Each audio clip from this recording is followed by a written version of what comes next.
Hey guys, Mr. Pokke here, back with another video. On today's episode of CN Unit Analysis, we'll be talking about Lynx, the latest 4-star abundance unit that arrived on Full Strength's banner. So players without a 5-star abundance unit can finally rejoice.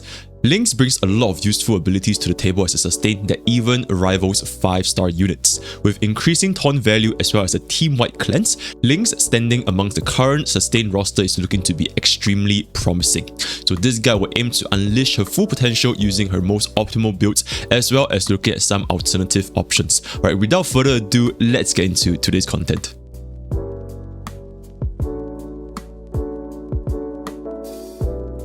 So jumping straight into helpful tips, the first of which is that Lynx can definitely solo sustain. Taking a look at Lynx multipliers, she's extremely comparable to Natasha as a 4-star sustain unit. At level 10 skill and ultimate, it is less than 2% difference on the final healing, of course not including the talent and tracers that both units have. Natasha can strictly speaking heal more as the target HP is lower, while Lynx has more value in teams with units such as Clara and Blade due to the taunt value increase. And not to mention, the cleanse upon ultimate is really useful as well, because Natasha's cleanse is tied to a skill. A cleanse on the ultimate essentially means that whenever your units gets crowd control outside of your own turn, such as Jingyuan getting crowd controlled, Lynx can always just use her ultimate and immediately cleanse away the crowd control, which definitely benefits units that don't want to get crowd control in the wrong moment. In the end, solo sustain is not going to be an issue for a well-developed Lynx, and players will find it very comfortable using her. The next helpful tip for Lynx is that she actually works better with Clara than with Blade. Now hear me out. On a strictly 2-unit perspective, she works great with both units. But on a team basis, when you factor in all 4 members, the reason why Lynx don't work as well with Blade is simply due to Bronya's existence. Being Blade's best in slot support by a very large margin, no other supports come close to the damage output increase as compared to Bronya. Now unfortunately, this will cannibalize into Lynx's taunt value duration, so Blade only has an increased taunt value for a single turn, following a Blade attack into a Bronya skill into a Blade attack. Clara on the other hand doesn't require any extra turns, doesn't require any speed, right? She can stay in her own lane, remain very slow and gain the full benefits of Lynx cleanse as well as taunt value increase. Now of course, if the Blade composition is not running Bronya, then Lynx is an excellent pick, right? But for the most part, it would be much wiser for players to pair up Blade with Bronya and then use Lynx with another team such as Clara instead of running Lynx with Blade Bronya. On a similar note, players will likely never ever run Lynx with another preservation unit, right? See the point 1, if Lynx can already solo sustain as an abundance unit, then there really doesn't make much sense to pair her up with another preservation unit. So the key recipients for Lynx taunt value increase skills are mainly just bruisers such as Clara and Blade. Currently, these are the only 2 units that really wants Lynx taunt value increase, but going forward into the future, we probably will see more and more bruiser-ish characters coming up. So for Lynx's third tip is that her advanced surveying or her A2 trace is only applied to that specific attack. DOTs and self-inflicted damage does not provide any additional energy. The target for Lynx's skill has to get hit by the enemy either as the main target or an AoE attack. Also, while the description says on hit, it really refers to only a single attack. So for example, if a target gets hit with multiple attacks such as Frigid Prowler, Automaton, it only counts as a single instance. So this is something that players should take note of when factoring her energy thresholds. Now this effect also does benefit from energy regeneration sources such as Post-Op Conversation, ER Rope as well as Von Wick.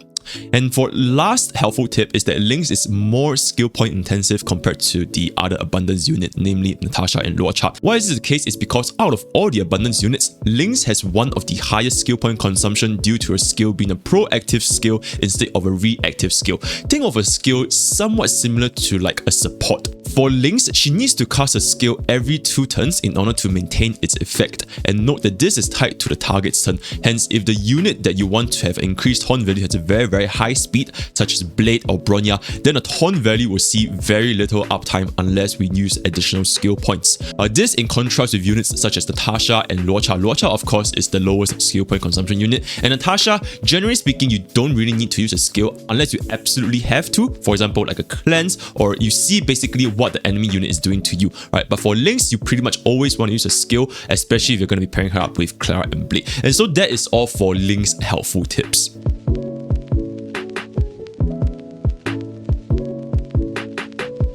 Next, moving on to her trace priority, both the talent and skill sees the greatest benefit in terms of absolute healing potential, affecting both the initial and continuous heals, which they are further amplified by her A6 trace. Her ultimate's main utility lies in its cleanse, which is fixed at 1 debuff per teammate, so it makes more sense to focus on talent and skill if you guys want to increase Lynx's healing output as compared to her ultimate. But at the end of the day, all three of these are going to greatly increase Lynx's healing output as a whole. So out of the 3 key traces, the A6 Survival in the Extreme directly increases the continuous healing effect by 50% from 2 turns to 3 turns, which brings out the best value to ensure that Lynx's heal can always sustain her entire team. Exploration Techniques heavily reduces any healer's greatest weakness, which is the weakness to crowd control, and thereby preventing heals from her skill and ultimate. So this is going to be a very crucial ability, especially as a solo sustain in high pressure situations. And lastly, Advanced Surveying's extra energy is nice, and it can be increased with ER Rope, but it doesn't really help with any specific thresholds except for NIS situations, which we'll be talking about a little bit further in the energy threshold portion. Healers also generally reserve their ultimates for emergency situations, so most of the time you don't really need Lynx to be casting your ultimate every 3 turns or every 4 turns.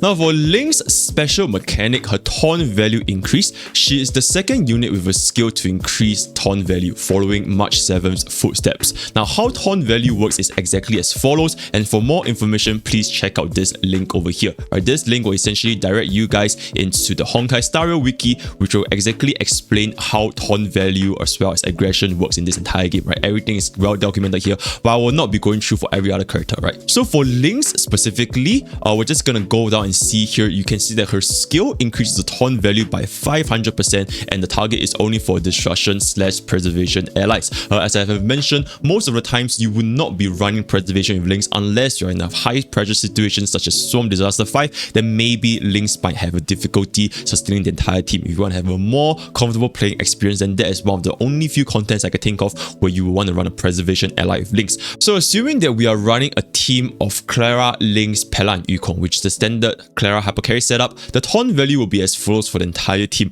Do note that we are not including Clara's ultimate taunt value increase, we're strictly talking about Lynx's skill. So this Clara could honestly just be any other destruction unit such as Blade, Imbibitor Looting or even Hook, right? So this is exactly how it works. So from a base value, as you can see here from the wiki, these are the base value for each of our independent paths.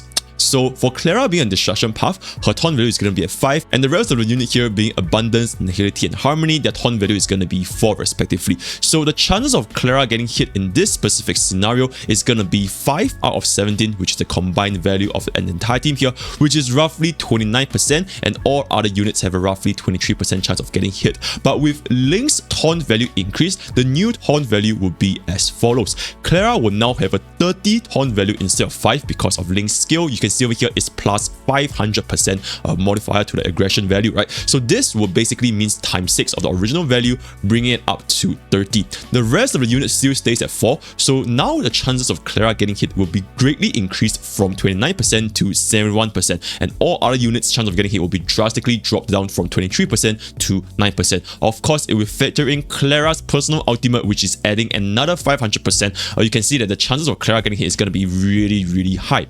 So the above scenario will pretty much work with any taunt value multipliers, and feel free to test them out yourselves. So I just do hope that with Lynx, I can properly explain how this taunt value mechanic increase actually works.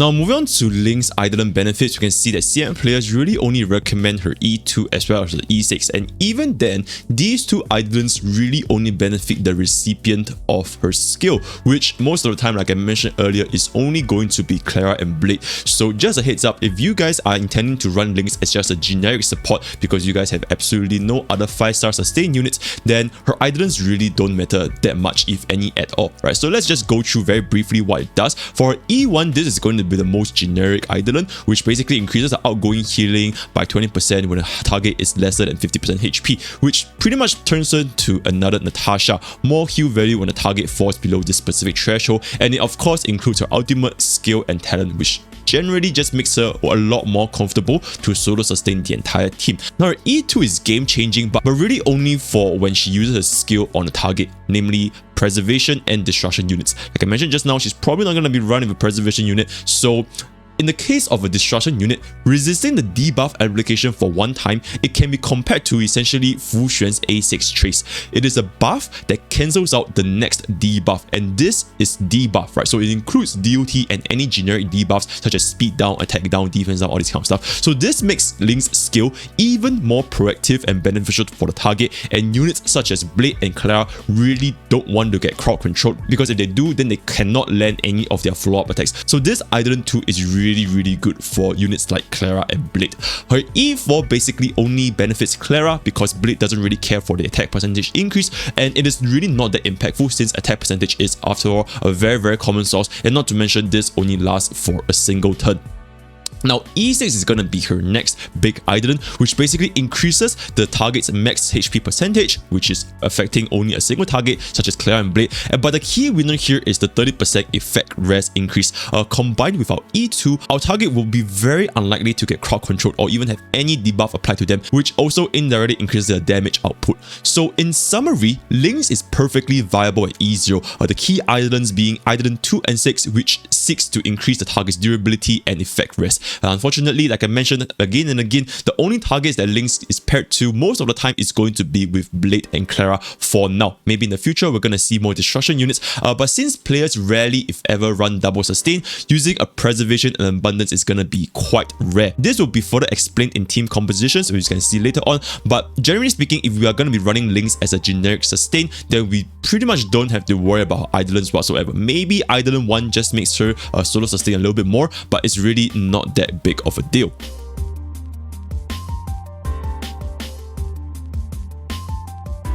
Now moving on to the energy thresholds for Lynx. This is going to be the general guideline for everything over here. The 5 most common scenarios. As usual, Q is for ultimate, E is for skill, and A is for basic attack. So the 2 more common thresholds that we can see over here is going to be any Lightcone, which basically means we're not using post-up conversation, we're not using quick proco, we're not using shared feeling, that doesn't have any sort of ER regeneration. In these scenarios, Lynx can perfectly out every 4 turns by using 4 basic attacks. Of course, in reality, we are rarely ever going to use this scenario. It is just to show that the possibility of a 4 turn with all basic is possible with Lynx using just ER rope alone.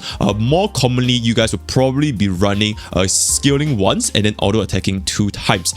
Note that for this scenario using an ER rope, you are missing around 11 energy essentially, right? Because assuming that we don't have any A2 procs, so we do need Lynx to get hit 1 time over here across the spell 3 turns in order to ensure a 3-turn ultimate. Another thing to note here, this is quite interesting, is that even without any sources of energy generation, so basically mean this is at 0%, from using a skill, auto attack, she gains 95 energy, meaning she is only missing 5 energy to do a 4-turn ultimate. And getting 3 A2 procs, which basically generates 6 energy, or getting hit a single time across 4 turns, it should be very possible for Lynx. So players that are thinking if you're just gonna be using Lynx out every 4 turns, you're gonna be okay with that, you don't need her ultimate every 3 turns, then frankly speaking, you could just use a HP rope instead of an ER rope, right? But for players who want to consistently do a 3-turn ultimate, then we're gonna have to use an S5 post-up conversation, which basically gives us a 101.55 energy, which is perfect for a 3-turn ultimate. Players could also run an S5 shared feeling, but you are pretty much missing 3 A2 procs to generate a perfect 3-turn ultimate, so it might not be as consistent. So if your players really want to cast your ultimate every 3 turns, then simply go for the S5 post-up conversation. Generally speaking, energy thresholds for healers are less strict compared to DPS and supports. As mentioned earlier, sustains have a lot of opportunities to intentionally hold their ultimates during the actual battle and wait for a better moment instead of using their ultimate usage whenever it's possible, right? Because if your entire team is at full health, or if they're close to full health, then there isn't a reason for Lynx to use her ultimate there. Usually you will only use her ultimate ultimate when your team is like straight up close to dying, like less than 50% HP, or if your key unit is getting crowd control. So in these scenarios, then yes, we will need to use Lynx ultimate, but it is not a situation where you want to use it every single time when it's up. So with that being explained, Lynx can run ER rope to pretty much ensure the ultimate ability at every 4 turns minimum, but most often if you're going to be running ER rope, you should be aiming for a 3-turn ultimate cycle. If players are comfortable with not using her ultimate as frequently, you guys can opt for HP percentage rope, as I have mentioned over here. Using HP percentage rope, no ER, you can steal out every 4 turns as long as you get hit once across those 4 turns, right? So the chance of having a 4-turn ultimate without using an ER rope is still relatively high, right? Since A2 just needs to be proc 3 times over 4 turns or getting hit 1 time over 4 turns. If you guys are against enemies such as 3 enemies or 5 enemies, as long as the target gets hit 3 times by 3 to 5 enemies across 4 turns, then you pretty much can out every 4 turns with Lynx, right? So because of this, if you guys really want Lynx to get a little bit more tankier, just heal a little bit more, and you guys don't really need her ultimate as frequently, like using her ultimate every 3 turns, then HP rope is actually the preferred option for Lynx over here. But that is going to be up to the content you guys are using her for.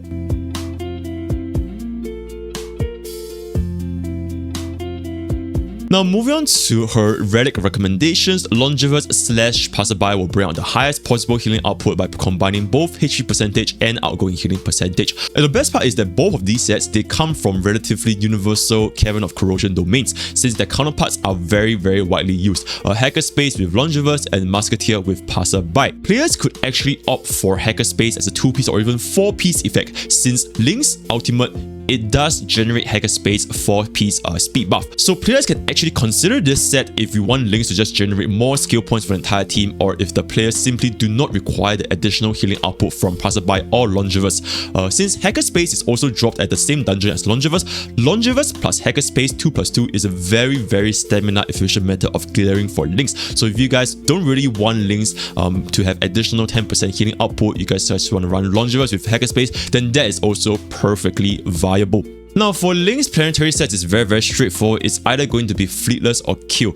Kill for normal crit ratio DPS, while Fleetless for DOT DPS. Note their respective thresholds, right? Kill needs 30% effect rest and Fleetless needs 120 speed. Vulnerate is not going to be required because it doesn't help Lynx hit any energy threshold. So generally speaking, we'll always want these 2 planetary sets. For Lynx main stats and substats, this will generally depend on the substats, but Lynx will really want HP percentage on the sphere only and find the remaining HP percentage from substats, since energy and outgoing healing, they are not obtainable, whereas speed is extremely difficult to obtain. Note that outgoing healing percentage will always outperform HP percentage or attack percentage for Locha by roughly 10%, right? So outgoing healing is pretty much always going to be required for healers.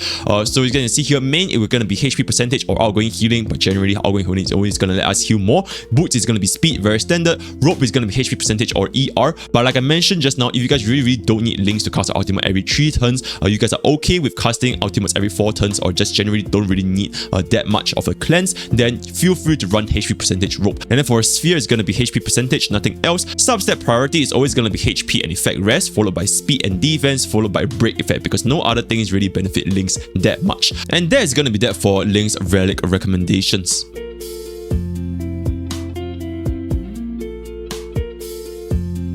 Now moving on to Lightcones, Lynx functions with most if not all abundance Lightcones so far due to a very simplistic design. Heal more and don't die. Just a very rough breakdown for each of the respective abundance Lightcones.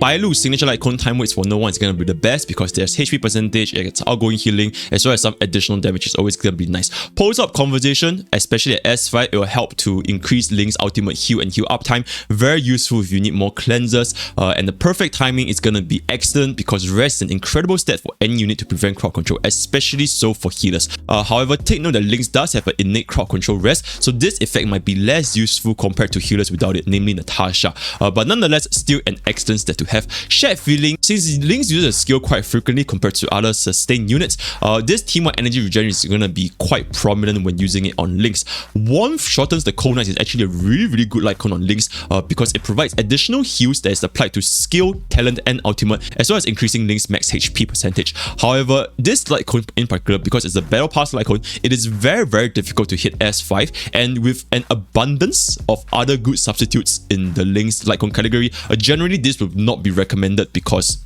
It's simply due to opportunity cost. Lastly, quid pro quo. On paper, this is a very good Lightcone, but if most of our units are built with the right energy thresholds, then the extra energy doesn't really help hit any ultimates, right? If you guys are really planning for, okay, this unit is going to use the ultimate every 3 turns, this unit is going to use the ultimate every 2 turns, then the extra energy, even the plus 16 energy, is not going to help us hit our ultimate 1 turn earlier. And do know that quid pro quo, it will not be tallied into energy generation sources. Similar to how Ting Yun's ultimate, it will not be increased by a unit having ER rate. Not to mention, lastly, this is completely RNG between one of the 3 units. So generally speaking, is not that recommended. In summary, time waits for no one is the best 5-star Lightcone, perfect timing is the best 4-star alternative, while post-op conversations energy generation allows for a 3-turn ultimate with ER rope using skill and 2 basic. So that's going to be up to you guys to decide.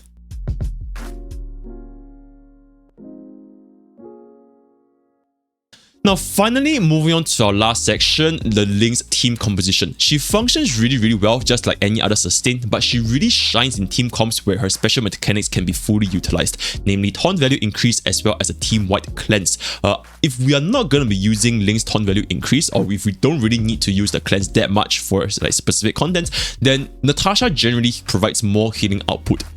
So these are some of the sample teams that Lynx really shines in. Lynx, Jingyuan, Tingyun, Asta, this is basically a very standard DPS comp with 1 sustain, 1 DPS and 2 supports. Note that Lynx works really well with Jingyuan because her ultimate does cleanse Jingyuan, and this Jingyuan getting crowd control is one of his biggest weakness, right? Because as we know by now, if Jingyuan gets crowd control before lightning knot goes, then the lightning knot is just going to go all the way back. So this ultimate cleanse is going to be really beneficial. Now, another team composition that Lynx can work really well with is going to be the Clara hypercarry comp with Clara, Lynx, Pella and Yukong. Note that Blade can also be used, but like I mentioned just now, if we are going to be using Bronya with Blade, then the Lynx taunt value increase only lasts for 1 turn. So players do need to keep note of that. So generally speaking, this composition for Clara is going to work really good. Clara will gain the full benefits, defense strat, attack buff, and Clara will just go ham, right? Last composition is going to be the mono quantum team with more sustain. So this composition is going to work really well for difficult content such as Storm Disasters 5 or even future content with miHoYo will ever want to implement future content. Then this team will pretty much always guarantee a survival for an entire team. Right. So with that, we have come to the end of Lynx CN unit analysis. If you guys would like to engage in further discussions, feel free to check out my Discord, Pokke's Village, where we have a very active community talking about Honkai Story on a daily basis. If you guys want to check out my stream, that's going to be twitch.tv/MrPokke. I stream every single day currently, and the schedule will be updated on Discord as well. So with that, I wish you guys all the best for your future Jingliu pools, and I'll see you guys next time. Take care.